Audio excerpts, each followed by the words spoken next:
You should see your face when you attempt to narrate a story, honey. Matthew's words ricocheted off the walls of our living room, sharp and casual, as if he hadn't just tossed another dart at my dignity. The laughter that followed from our circle of friends was immediate, effortless, and familiar. Too familiar. She rambles on and on without ever getting to the point, he added, his grin wide, basking in the easy approval of the crowd. It felt like watching someone attempt to parallel park while wearing a blindfold, fumbling and missing the mark repeatedly. Their laughter grew, wrapping around me like an invisible rope, tightening with every chuckle, every knowing glance. My cheeks burned, a flush of humiliation I masked with a carefully practiced smile, the same one I had perfected over the 5 years of our marriage.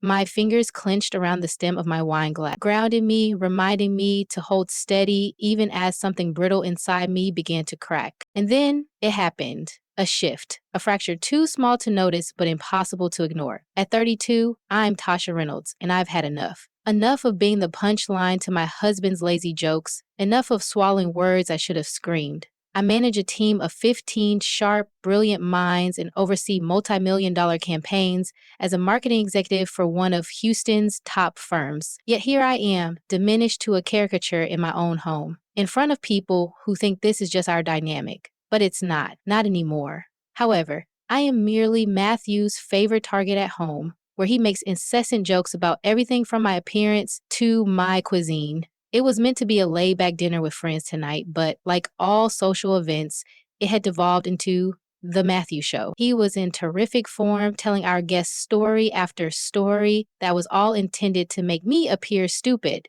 He interrupted me as I was trying to relate the news of my recent promotion at work, saying that I must have slept through the meeting where it was revealed because I could sleep through an earthquake. More giggling, more looks.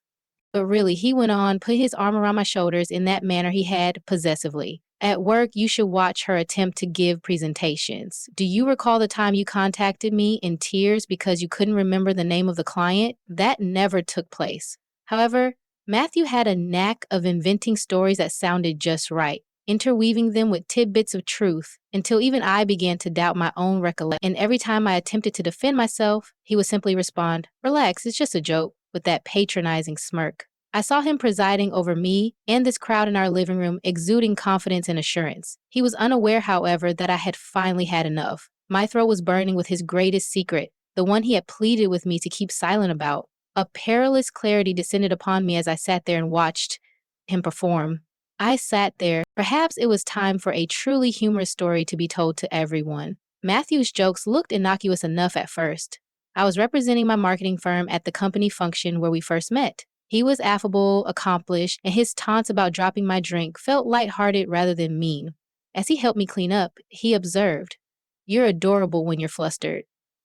I thought he was being flirtatious. At first, the changes were so subtle. Comments about how I couldn't dress myself without his assistance, and occasional jokes about my poor sense of direction in front of his friends. As if to make up for the hurt of his remarks, he would always follow up with lavish presents and beautiful gestures. I had always believed in my own skills. Alex, my supervisor, used to compliment my presentation abilities and quick wit. However, at some point, Matthew's incessant jokes began to permeate my mind. Hearing his sarcastic voice in my mind, I started to doubt myself in meetings. The day of our wedding ought to have served as a warning. He got the entire audience laughing during his address as he related anecdotes about my awkwardness and forgetfulness. The others seemed to think it was humorous, but my father was uneasy. I convinced myself that it was simply Matthew's humorous method of showing his affection. The problems with intimacy began around 2 years ago. Matthew initially attributed my neediness to work stress. Something changed in him when we eventually saw a doctor and found out about his impotence.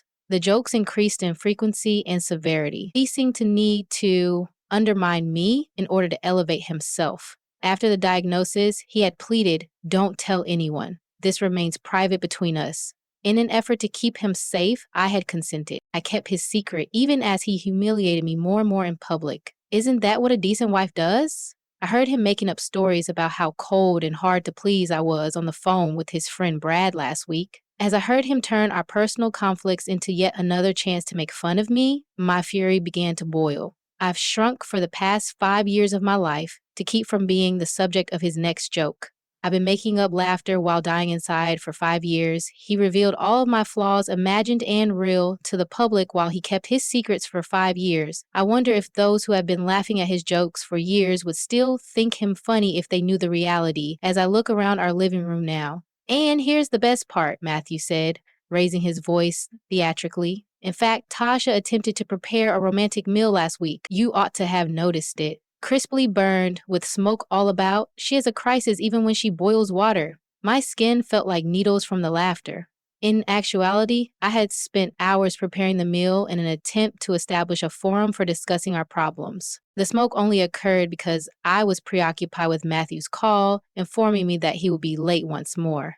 Jennifer, Brad's wife, leaned forward, holding a wine glass. Matt? At least she makes an effort. How recently have you prepared any food?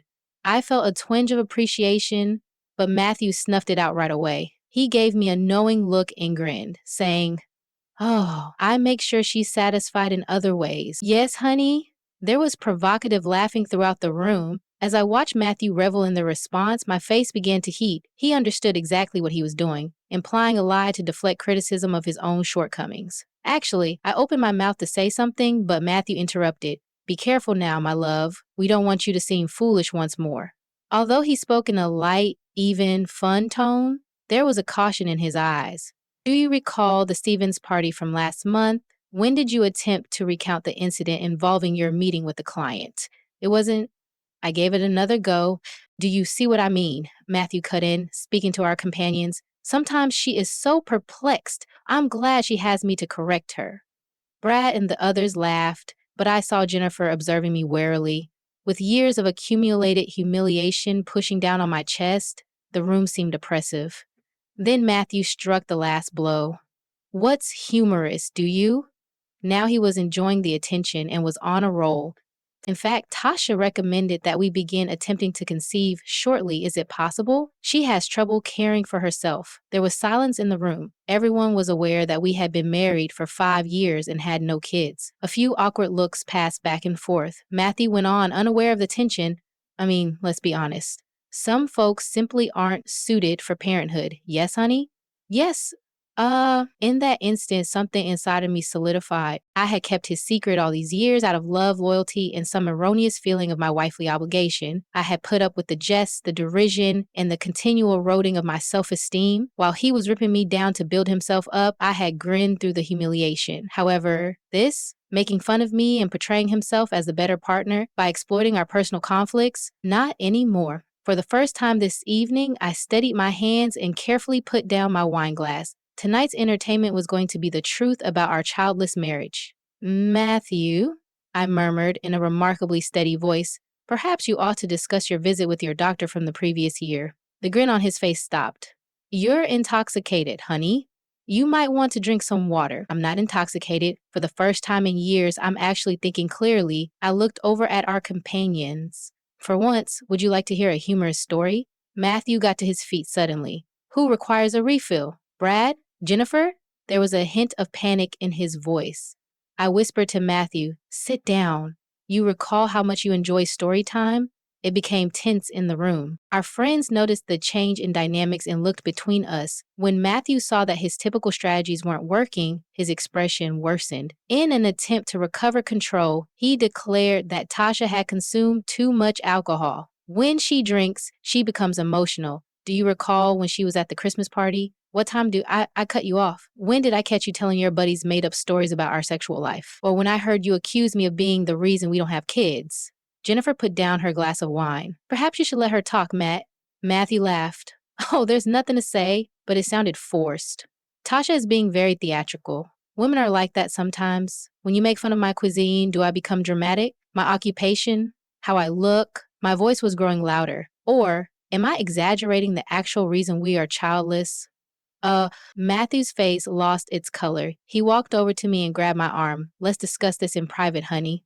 I nearly caved in for a second. I felt the same impulse to maintain his secret and to keep him safe. I think his look softened when he saw my uncertainty. "I apologize if my jokes were too offensive," he remarked in a soft voice. "I love you, you know that. Let us simply savor the remainder of the evening." Brad gave an encouraging nod. "Tasha, hurry up. Matt is merely having fun. It has no meaning for him. I nearly thought it was true. I nearly reverted to my pretended and smiling routine. Now Matthew's hand was on my shoulder, giving it a little squeeze, a cautionary tale wrapped in love. Just loud enough for me to hear, he muttered, "Remember what we talked about? Certain things ought to remain confidential." That's when I realized it. The deception concealed by the worry. Beneath the softness lies the menace. He had humiliated me for years by using my silence as an excuse. He had turned my discretion into a weapon. "You're right," I murmured as I got to my feet. "Matthew, certain things, like your jokes about our sexual lives, should remain confidential, particularly because—" I stopped and looked into his eyes. "How long has it been since we had one?" "Don't, Tasha," he snarled. "What's the matter? I assumed you enjoyed jokes." I looked at our pals. "Do you want to hear a hilarious story? For the past 2 years, my spouse has been—" Matthew threw his wineglass over as he pushed forward. "This is no longer amusing." "No," I said, taking a step back. "It wasn't." We're all telling amusing anecdotes, so Jennifer jumped in, her voice a little shaky. "Matt, perhaps we should discuss what you told Brad last week." Matthew's head jerked in her direction. "What? How cold does Tasha seem? How she's the cause of your inability to—" Meaningfully, Jennifer's words drifted off. There was a deathly silence in the room. I looked at Brad, who was now rather interested in his shoes, and then at Jennifer. "You've been accusing me of being to blame?" I hardly spoke above a whisper. Matthew stumbled. "Honey, they're misunderstanding. I just wanted to rant to Brad. You know, guy talk." Jennifer's voice rose. "Guy talk. Your wife is flawed, you've been telling everyone at the club, and she's the reason you can't perform." Matthew yelled, "Shut up," and everyone jumped. "You have no idea what you're discussing." Jennifer wasn't done though. "You were making jokes at Susan's party about how Tasha probably couldn't please any man and how fortunate she is to have you because no one else would want such a—" "That's sufficient." Matthew was furious, and his face was purple. My hands trembled, but not because of terror, because I was faithful to him. I had kept his secret all this time while he was making fun of me everywhere, not just in our house. "Actually," I began, breaking the tension with my voice, "it is insufficient, not nearly enough." I looked over at our companions. "Are you curious as to why we don't actually have any kids? Why does Matthew laugh about our sexual life but never discuss it? Why does he feel the need to make me appear unworthy?" Matthew finally lost his haughtiness and pleaded, "Please, Tasha, consider what you are doing." "I have considered it. I've considered it for the past 2 years. I considered it each time you made fun of me in public, made me feel inferior, or held me responsible for our issues." I turned to face the folks in the room who had spent years laughing at his jokes. "It has been 2 years since my spouse became impotent. Erectile dysfunction in its entirety. We don't have children because of this. He makes up tales about my shortcomings because of this. To conceal his personal problems, he must destroy me in front of everyone." The quiet was overwhelming. Matthew froze. He had a pale face. According to the doctor, it was probably psychological. I sped steadily on. "Recommended treatment." However, Matthew declined, claiming he didn't require assistance. He chose to use me as a punchline, as a coping mechanism instead. Matthew's voice broke as he muttered, "You promised. You said you wouldn't tell." I answered, "And you promised to love and respect me." We're both let down, I suppose. Brad awkwardly cleared his throat. Jennifer's displeasure was evident as she gazed at Matthew. Without making eye contact, the others moved around in their chairs. Matthew had no sly retort or sarcastic joke to divert attention for the first time in our marriage. He simply stood there, ashamed and exposed. It was just like he had made me feel for years. The balance of power has changed forever. I had released myself from the burden of his secret by disclosing it. Everyone would now be aware of his nasty humor's true nature. His impulse to make fun of me stems from his insecurity. Matthew said in a low, menacing voice, "You've ruined everything. Do you find this amusing?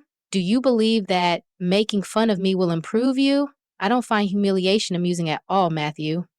That is how we differ from one another. Desperate to save his reputation, he resorted to our buddies. "She's telling lies. She is jealous of my achievement and is attempting to make me look bad." "You are aware of her. Give up." Brad spoke firmly. "Matt, just stop. We've all witnessed your treatment of her." "Oh, you're siding with her now?" Matthew gave a sour laugh. "Have you stopped laughing at my jokes after I've told you all about her?" "That's precisely why," Jennifer said. "What did you say about Tasha?" "They were unkind. We ought to have spoken up sooner." Anger twisted Matthew's face. Do you want to be cruel? All right. His disguise was gone and he turned to face me. Tell him how proud you are of your promotion. Inform them of your true method. My heart stopped beating. His jokes had never gone beyond this one line. My profession. Tell him about the late nights with your boss, he added in a venomous tone. Explain to them why you were chosen over other deserving applicants. There was silence in the room. This was no longer a joke. Character assassination was what this was. Actually, from the doorway came a fresh voice. I am able to inform them about the promotion. They all turned to find my boss, Alex, standing there. I didn't realize she was dropping off some contracts later. Alex entered the room and remarked, I've been standing here for a while, long enough to listen to you attempt to ruin your wife's reputation in order to preserve your own. Matthew's expression turned pallid. This is a personal issue. Matthew, nothing is private with you. That's your thing, right? Making it all public? Alex looked around the room. Because Tasha secured the Peterson account on her own, she was given that promotion. Yes, she and the rest of our staff stayed up late working on the pitch. I was there every night, so I know. You don't have to... I started, Alex. Yes, I do. But she interrupted me. Because of him, I've seen you deteriorate over the years. No more. She turned to face Matthew. Your wife does a fantastic job at her profession. She deserves all that she possesses. You are the only one in this marriage who is riding on the coattails of others. Matthew scanned the room for any allies that might still be there. He found none, and his face became gloomy. You consider yourself strong because of this? He spit on my face. Making my pals turn against me, revealing personal health concerns? You are pitiful. I picked up my purse and got to my feet. Not at all, Matthew. It's pitiful to elevate oneself at the expense of others. Blaming your wife for your shortcomings is pitiful. It's pitiful to believe that being harsh gives you power. I looked at our visitors. I appreciate you coming. The celebration is probably ended. People started packing up. If you go now, there's no point in returning. At the staircase, I stopped. You spoke anything amusing for the first time that evening. Because I won't, Matthew, believe me. Word got throughout our social circle quite fast. Everyone was aware of Matthew's actions within a week. In addition to his health problems, he had mistreated me for years. As people started to share their own accounts of his bullying, his carefully constructed persona as the endearing jester fell apart. People began avoiding his table at the country club, where he had enjoyed entertaining everyone with his sense of humor. When he attempted to make fun of other people, his jokes failed and were met with awkward silence rather than laughter.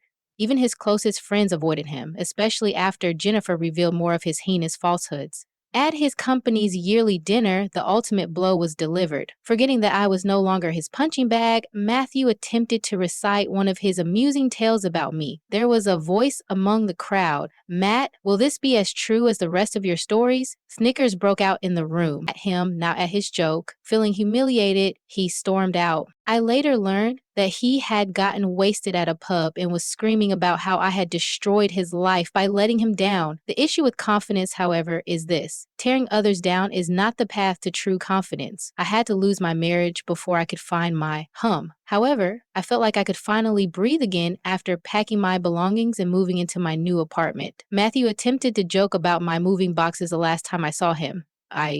No one chuckled. When everyone can see cruelty for what it truly is, it turns out that it's not so hilarious. After 6 months, I hardly recognized myself in the most effective manner. At work, my advancement opened up even more chances.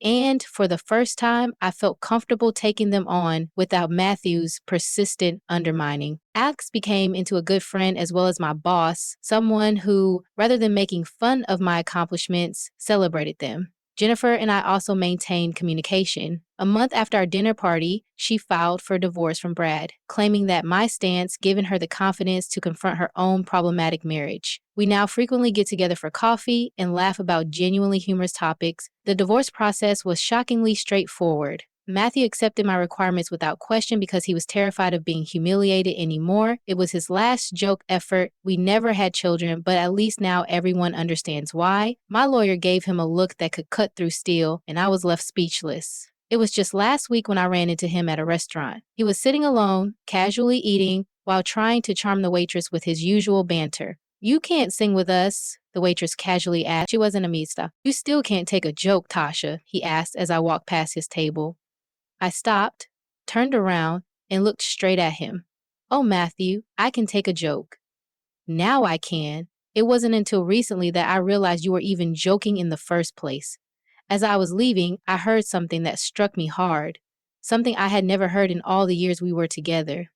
Matthew didn't reply. No comeback, no mocking laugh, just silence, as if he had accepted a new truth about himself. These days, when I look in the mirror, I no longer see the same woman who once played along with those cruel jabs. I see someone who has rediscovered her strength, her smile, and her voice. And I realize something. Taking back my happiness is the greatest form of revenge, far more powerful than any insult or confrontation. Isn't it time you stop letting others steal your joy too? If you want to dive deeper into stories of strength, resilience, and the pursuit of happiness, be sure to subscribe to the SoraBook channel. You won't want to miss what's coming next.